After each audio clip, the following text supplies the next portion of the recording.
უკვე მეორე დღეერაც ბრიუსელში საქართველოს პრემიერ-მინისტრი პირველ ოფიციალურ შეხვედრებს მართავს.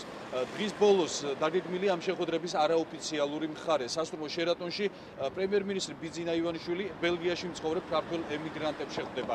ჩვენი ინფორმაციით ამ შეხვედრას დაესწრებიან ევროპაში მცხოვრები ქართველი ემიგრანტებიც, რომლებიც ბელგიაში ჩამოვიდნენ სპეციალურად. ამ სასტუმროში უკვე შეკვეთილია 300 კაციანი დარბაზი, სადაც ეს შეხვედრა გაიმართება. Всё.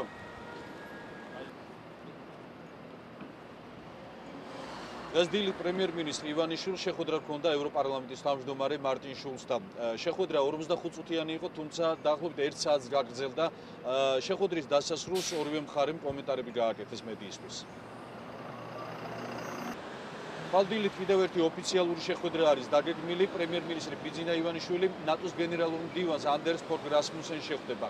ის მეორე ნახევარში კი პრემიერ-მინისტრი საქართველოში გამოფინდება.